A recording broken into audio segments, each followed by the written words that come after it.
digamos. No sé hasta dónde llegué, o hasta dónde me escucharon. La ideología es una forma Entrecorta. de mundo. Ahora, ¿me escuchan ahora? Sí, la Sí. ideología es una forma de ver el mundo. Sí. La ideología es una forma de ver al mundo que se expresa en todas las actividades, pero que no es necesariamente la pertenencia a un partido político. Puede haber, incluso con una visión ideológica similar o parecida, más de un partido político. Es una forma de interpretar la realidad, de expresarse todo. Por eso, puede ser que haya personas que tengan una misma ideología, aunque no pertenezcan al mismo partido, ¿entienden? En el sentido de una visión general de cómo es el mundo, de cómo son las cosas, etcétera, etcétera. A eso me refiero con lo que es la visión y la misma pertenencia ideológica que tienen, que ha tenido generalmente la corte desde sus inicios hasta ahora. Esto no quiere decir que los cortesanos que nombró Mitre fueran mitristas directamente, pero compartían con Mitre una forma general de ver lo que era la actuación de los poderes del Estado. Y eso se expresaba, y Mitre se preocupó por hacerlo, en que todos hubieran sido opositores al sistema federal y a la causa de Juan Manuel de Rosas. Ese era uno de los requisitos. Y eso es una cuestión ideológica. Y esas cuestiones ideológicas permanecen a lo largo de la historia de la Corte, con la interrupción que se da en el periodo del 46 al 55, no tan notoriamente en el periodo del 73 al 76, y de alguna forma se retoma, no precisamente con Alfonsín, sino más bien del 2013 en adelante, que es la Corte que tiene más reconocimiento. La Corte de Alfonsín no juzgó hacia atrás, no buscó nada, convalidó cosas. Es decir, a ver, cuando hablamos de la cuestión democrática y todo esto, una de las cuestiones que tiene la democracia es la revisión de los actos del pasado. La Corte de Alfonsín convalidó, por ejemplo, las leyes de obediencia debida y punto final. Leyes que son claramente inconstitucionales y que la Corte del 2013 en adelante declaró que eran inconstitucionales. Pero en aquel momento fueron convalidadas por las Cortes alfonsinistas. También uno de los ministros de la Corte, que era Augusto Belucio, tuvo algunas actividades, bueno, ustedes ya ni se deben acordar, había uno de los casos en Derechos Humanos y Comunicación que comentamos, que era el caso de cómo se derogó el delito de desacato, justamente por una actuación de uno de los ministros de la Corte de aquel entonces. Hubo un solo ministro de la Corte de Alfonsín que actuó, digamos, conforme a derecho y que rechazó lo que eran las leyes de obediencia y de punto final, que fue Jorge Baqué, y que se fue de la Corte, ¿no? Después, por eso. Pero bueno, no todos eran iguales. O sea, la similitud ideológica o la pertenencia a una clase con intereses y opiniones es uno de los rasgos de la Corte desde su creación y prácticamente hasta el presente. Y eso tiene que ver, porque la Corte es la cabeza del Poder Judicial. De alguna forma, como es la Corte, es como van a ser, en general, todos los tribunales. ¿No? ¿Entienden esto? Marca es la cabeza del poder. Si el gobierno es de tal o cual partido, bueno, usted dice, bueno, el presidente de tal partido, o sea que el gobierno va a tener tal orientación. Bueno, si la Corte tiene tal, la presidencia de la Corte o las Cortes tienen tal orientación, el Poder Judicial lo más probable es que siga esa orientación. Además, porque en definitiva, la Corte va a resolver cuestiones que tienen que ver con lo político y que caen, no sería en otros países tal vez donde las Cortes no pueden revisar lo que son actos propios del gobierno, ¿eh? Porque no les compete, porque no son un órgano político. Lo que deberían revisar, espérenme un segundito, tengo una rebelión canina.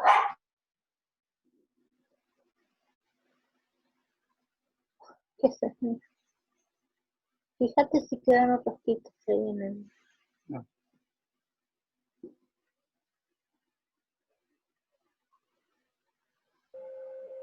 Moni, tenés el micrófono abierto.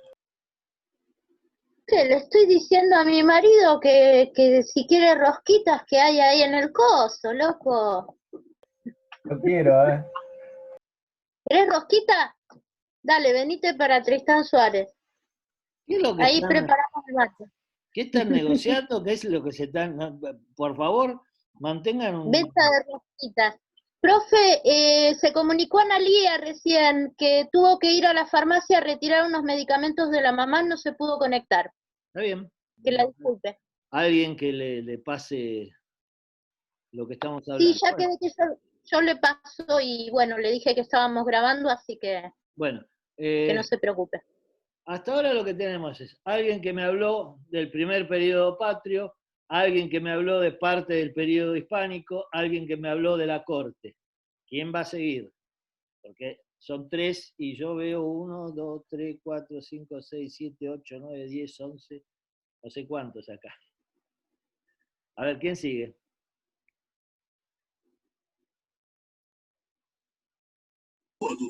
Bueno, profe, yo leí más o menos lo del primer texto porque otros no tuve tiempo, pero tengo que volver a releerlo, pero tengo bastante... ¿Quién está escuchando No la tengo radio? dudas. No, mi mamá está mirando la tele acá. Ah, porque escucho más la tele que a vos. Bueno, contame igual qué es lo que te quedó de lo que leíste. No, lo que estaban comentando de las alcaldías y de que todo llegaba, que tenía que ir al Alto Perú por eso se dividieron en digamos, los problemas judiciales se resolvían ahí en los Ahora, ¿qué gobernantes. había en el Alto Perú que todos lo mencionan? ¿Algunos saben? La verdad que no entendí. A ver, dale. ¿Qué había en el Alto Perú? Nicora, no te hagas la burra. Me voy. Era como un virreinato, el virreinato del Alto Perú. El virreinato del Alto Perú. No había ningún virreinato en el Alto Perú. El virreinato era del Perú, ¿No? no del Alto De Perú. Granada. Bueno, Había una real audiencia. ¿Eh? Bueno, después miren qué es la real audiencia. ¿Eh? Por eso iban a... Que la Real habla, que la Real Audiencia después suplita también por... La Real Audiencia de ser... Charcas, para ser más exacto, que es una localidad del Alto Perú. Así que bueno. A ver. Digo, bueno. La parte de arriba, sigamos con Patricia López, que la tengo acá en la galería como siguiente después de los que ya hablaron.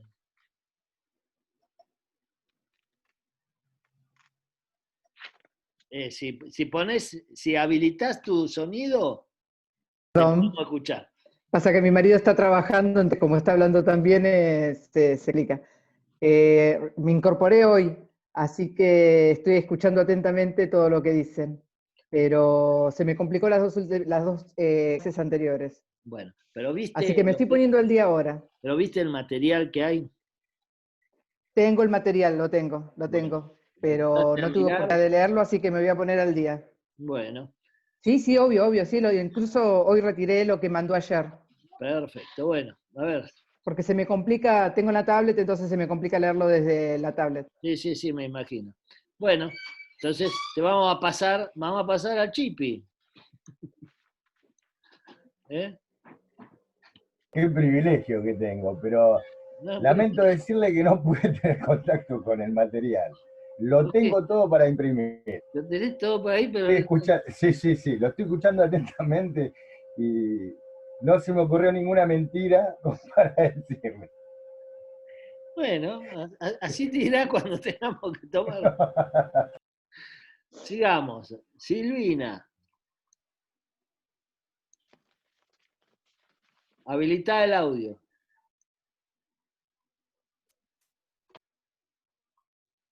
No lo habilitaste. El audio. Abajo tenés un microfonito. Ahí está. Sí, no lo encontraba. Sí, estuve leyendo un poco el de la historia argentina también. Estoy Recién me trajeron mis anteojos de cerca porque me cuesta leer de la computadora y lo voy imprimiendo y también, aparte yo estoy medio infiltrada.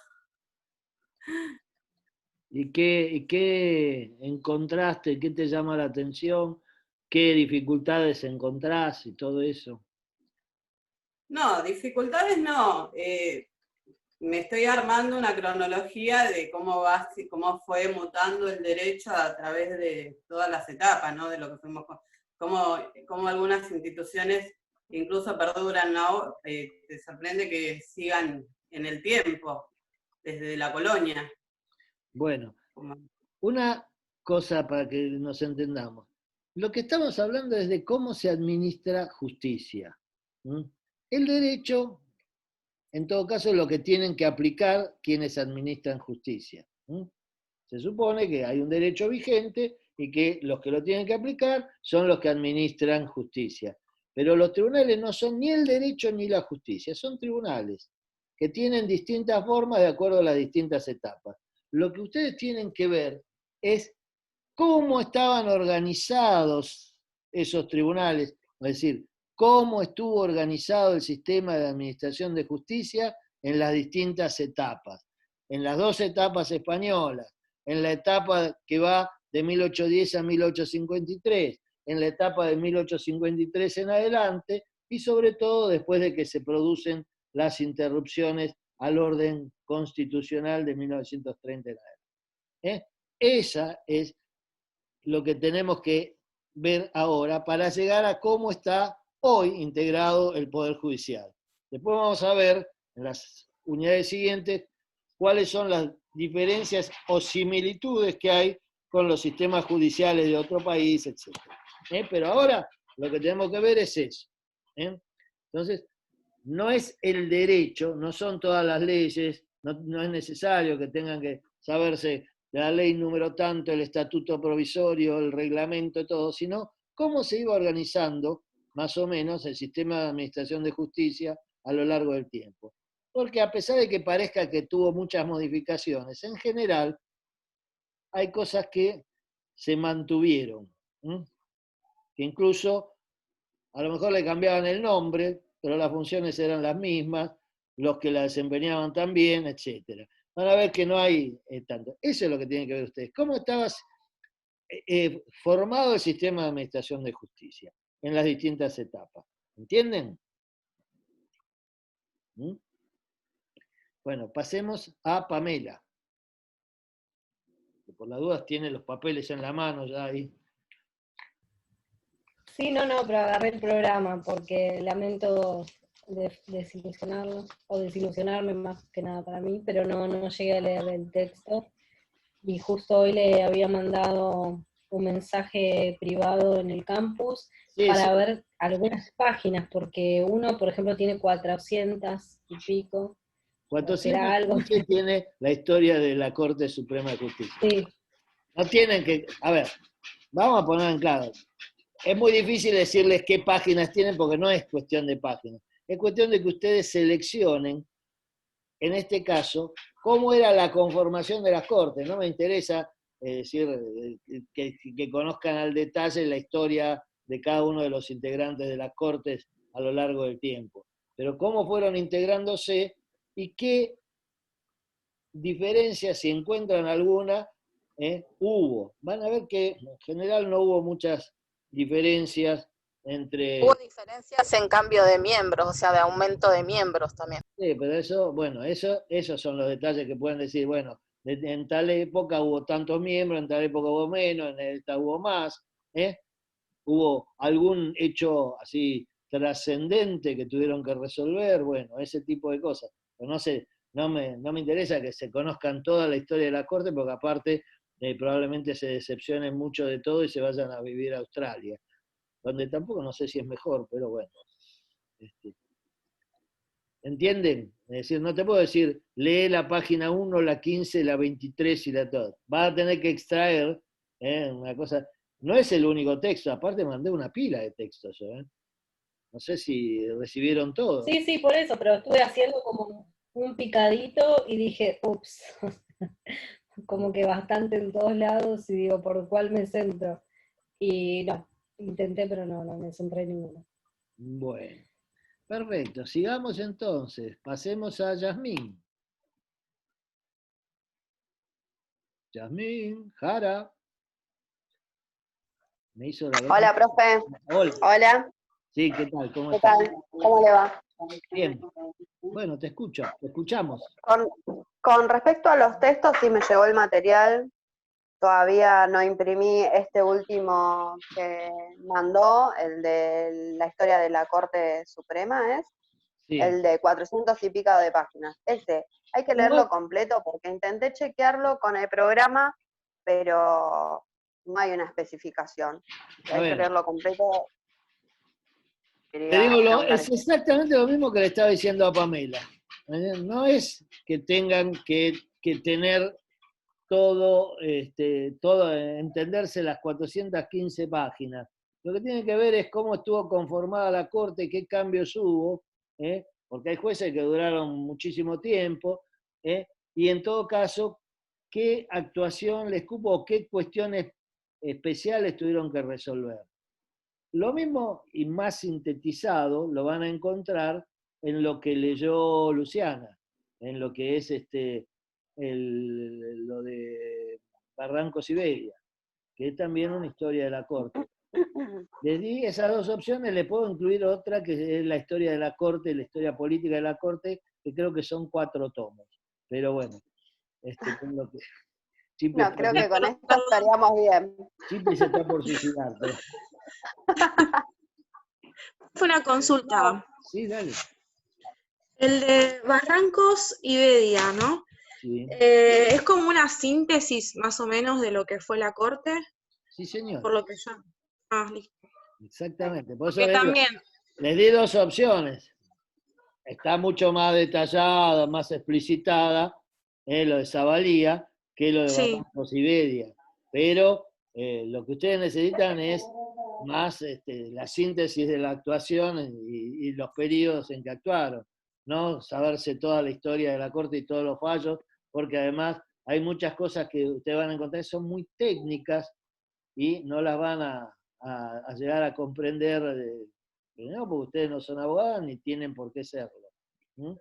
No es el sentido tampoco del curso que ustedes se transformen en abogadas y en jurisconsultas y puedan resolver lo que es la doctrina judicial imperante en tal...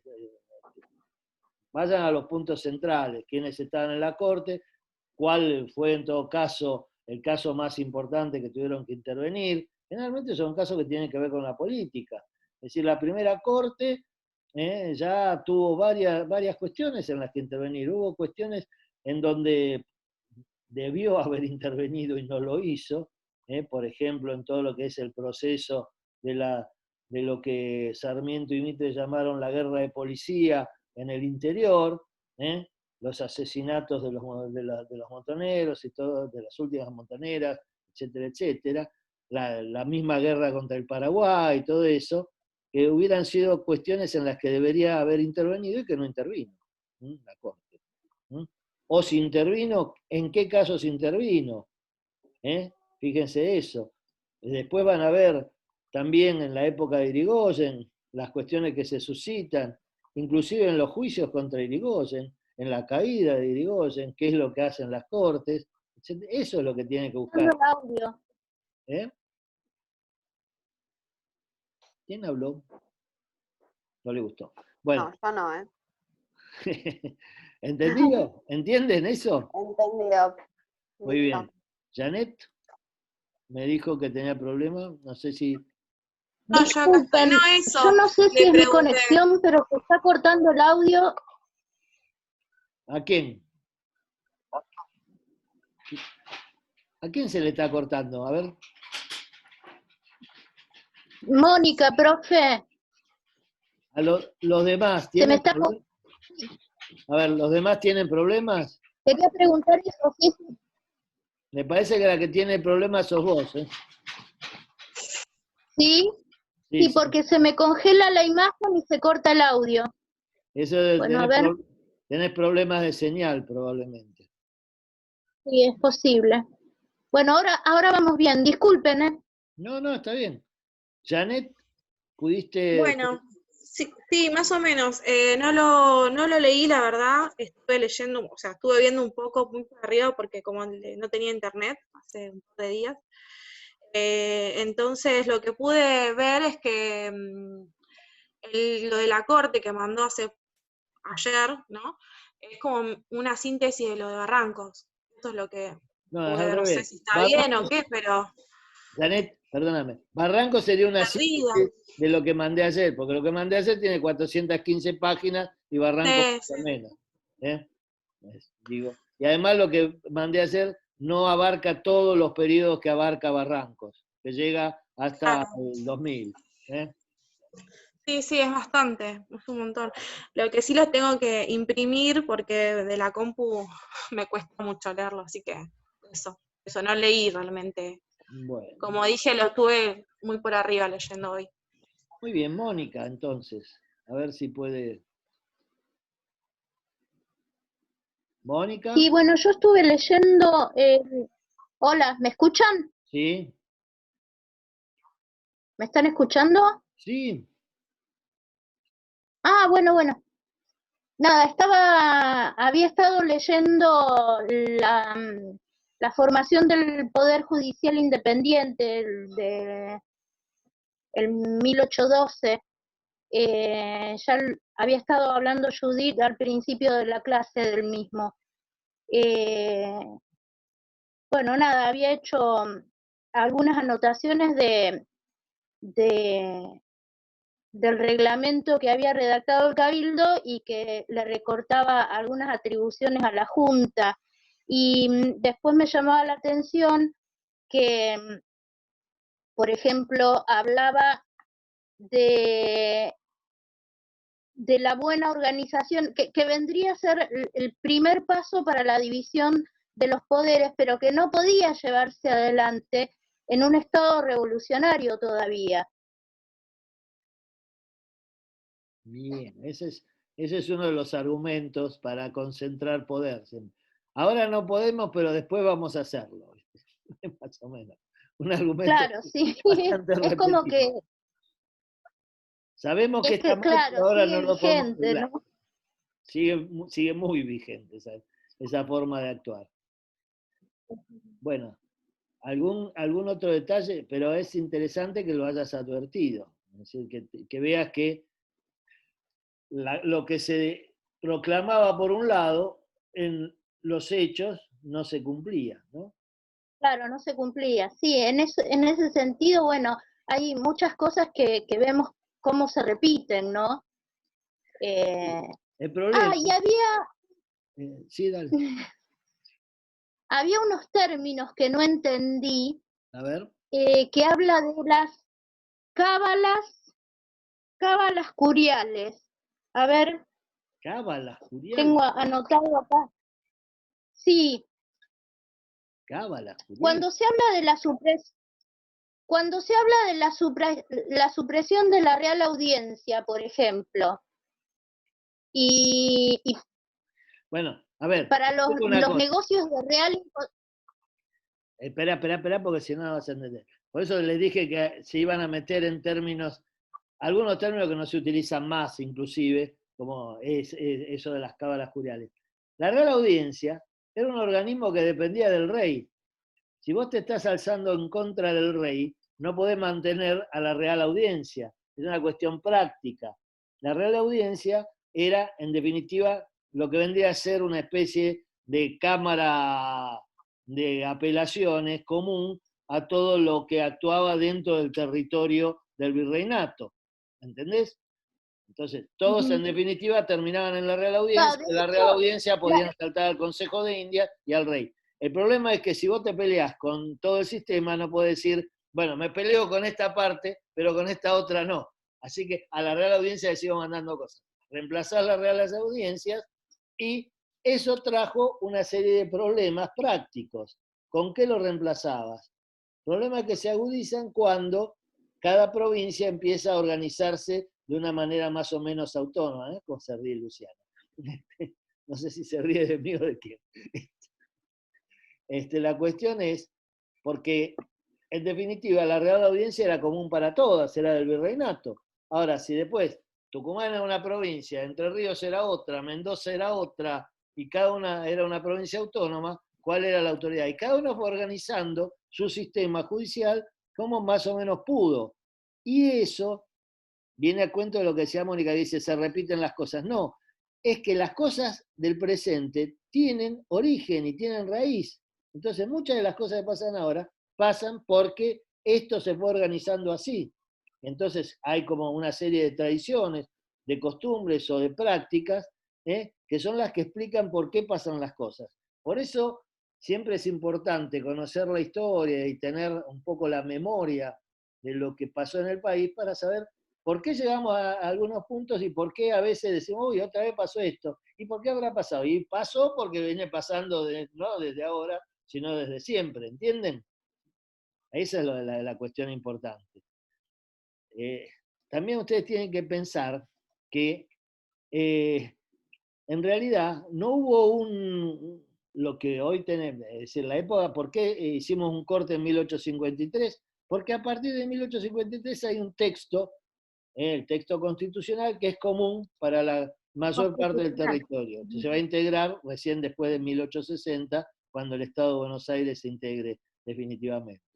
Pero hasta entonces no hay un texto supralegal que ordene todas las demás cuestiones. Hay proyectos, hay intentos, pero nunca hubo un texto reconocido por todos que dijera, bueno, todos vamos a organizarnos de esta manera. Recién en 1853 lo tenemos. Entonces, eso implica que hay montones de diferencias en la actuación, en las formas, en los organismos, etcétera, etcétera. ¿Entendemos eso? Bueno, pasemos a Clarisa. Hola, ¿cómo están? Que no sabemos si es Clarisa porque no pone imagen, así que a lo mejor es como Bullrich que nos deja... No, sí, soy yo. Me pasa un poco como le pasa a la compañera. Dale. Me pasa un poco como le pasó a la compañera Patricia López, esta es mi primera clase. Si bien bajé los archivos y los organicé todos para llevarlos a imprimir, aún no pude leer nada, porque bueno, tuve unas semanas un poco jodidas, pero bueno, espero para la próxima clase ya tener leído y poder participar. Bueno, esperemos que así sea. Les vamos a preguntar, por supuesto, a las que hoy se integraron por primera vez, les vamos a preguntar más. O sea, la vez que viene, arrancaremos con Patricia, con Clarisa, con el Chipi. En cualquier momento esto se corta de nuevo. Así que veamos cómo seguimos. A ver, ustedes tienen que pensar en una cuestión. La forma que hoy tiene el Poder Judicial, en definitiva, está definida de alguna manera por la Constitución, que establece la existencia de un Poder Judicial integrado por una Corte, pero que también, cuando lleguemos a la etapa constitucional, que es la tercera etapa de lo que ustedes están leyendo, van a ver que en esa etapa los tribunales, ¿cómo se organizan? ¿Quién es el que determina cuántos tribunales hay y cómo se van organizando? Más allá del establecimiento de la Corte, etcétera, etcétera, y los requisitos para ser juez y eso. ¿Lo pensaron? ¿Lo vieron? ¿Se les ocurre algo? ¿Lo deberían? ¿Cómo? Sí, la pregunta bien, profe. ¿Quién es el que determina cuántos juzgados hay, de qué fueros son y cómo se organiza el sistema en definitiva? La Constitución da los rasgos generales. No dice, va a haber un juzgado en tal lado, va a haber un fuero de tal cosa, va a haber un fuero de tal otra. ¿Quién lo dice? Piensen. Está pasando ahora, deberían darse cuenta. ¿La Cámara de Senadores y Diputados? El Congreso, exactamente. El Congreso es el que legisla y el que establece, en definitiva, cuál es el sistema de organización de los tribunales y cómo van a funcionar. La Constitución establece los principios generales, Pero después son las leyes las que establecen cómo van a hacerlo, cuántos tribunales va a haber, de qué fueros son, de qué se van a ocupar, etc. No sé si Cintia nos quiere decir algo o está hablando por señas con alguien. No, me estaba preguntando algo mi hijo. También contar que hay una línea específica, que es el Bueno, 137. Bueno, ¿entienden esto? Con lo cual ustedes tienen que pensar también que la forma de administrar justicia está en gran medida no solamente determinada por lo que dice la Constitución o lo que decían los reglamentos, todo, sino por quienes hacen las leyes y cómo esas leyes funcionan en definitiva.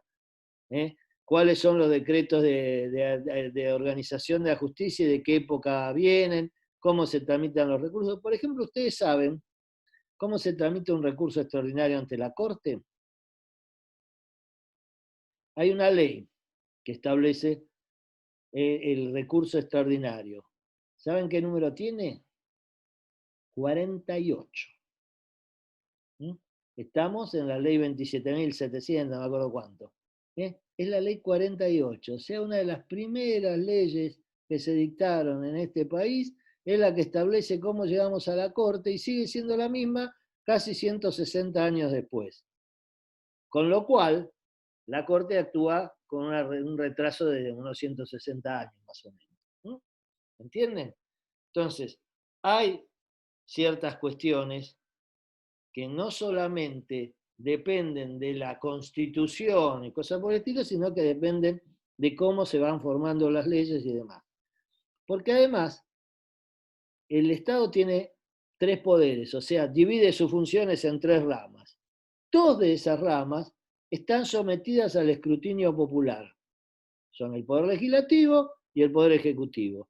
¿Por qué? Porque a los jueces no los vota nadie. En cambio, a los diputados, a los senadores y a los presidentes se los vota, bien o mal, elegiremos mejor o peor, pero los elige la gente. A los jueces no. En todo caso, es una elección indirecta. Es el Poder Ejecutivo que escoge de las listas que le provee el Consejo de la Magistratura, que es un organismo mixto, quiénes van a ser los jueces. Ahora, el sistema de administración de justicia, ustedes tienen que pensar para quién es. ¿Para quién es? A ver. Para esto no necesitan leer nada. ¿Para quién es el sistema de administración de justicia? ¿Quién es el destinatario de ese sistema? La comunidad, la sociedad. La sociedad, exacto. Cada uno de nosotros es el destinatario. Entonces, está bien que los que deciden cómo se va a administrar la justicia, que es para todos, sean unos pocos. ¿Entendemos esto? Esto es lo que ustedes tienen que pensar. Porque una de las cosas, y esto tiene que ver con la carrera que ustedes están cursando. Por eso esta carrera se llama Justicia y Derechos Humanos y no es una carrera de derecho. Porque nosotros entendemos que la justicia no es una cuestión solo de abogados. Si fuera solo de abogados, entonces los tribunales serían solo para abogados. Y cada uno se la tendría que arreglar. Sin embargo, el sistema de administración de justicia en este país, en definitiva, está pensado para abogados. Yo les voy a contar una anécdota muy actual. Ustedes vieron que junto al proyecto de reforma, que en realidad no reforma nada, lo que hace es ampliar el número de juzgados y alguna que otra cosa, pero no mucho más. Incluso en el dictamen que se elaboró en conjunto por las 2 comisiones del Senado que actuaron hasta ahora, ni siquiera se aprobó todo lo que se pensaba reformar, sino que se cambió lo que era la unificación de un par de fueros, etcétera, etcétera. Es, en todo caso, una ampliación del fuero federal penal y poco más que eso lo que se está tratando hasta ahora. Pero también se creó un consejo consultivo. Y ese consejo consultivo es el que va a tener que opinar sobre 3 cuestiones. Sobre la Corte, su organización, sus funciones, cómo llegar a ella, etcétera, su composición. Sobre el Consejo de la Magistratura, que es el encargado de seleccionar los jueces. Y sobre el Ministerio Público Fiscal, que es el que representa a la sociedad en los juicios. Entonces, esas 3 cuestiones no le atañen nada más que a los abogados. Sin embargo, el Consejo Consultivo, que está integrado solamente por abogados, esto no quiere decir que sean buenos o malos, eso es otra cuestión, son solamente abogados, estableció una agenda de reuniones con distintos actores, y todos los actores a los que va a entrevistar son todos del sistema judicial, son todos abogados o cuasi abogados. Los únicos que no son abogados creo que son los sindicatos, que hay 2 sindicatos en la Justicia Nacional, Sindicato de Trabajadores Judiciales y la Unión de Empleados de Justicia de la Nación. Esos son los 2 únicos que no son integrados por abogados. O sea que a los que van a escuchar los abogados que integran el Consejo Consultivo son abogados que están en otros lugares, algunos que son jueces, otros que son fiscales, otros que son de oficinas jurídicas, de todo. ¿Entienden? No consultan a nadie más, no le consultan a la CGT o a la CTA, que son organismos que representan a los trabajadores.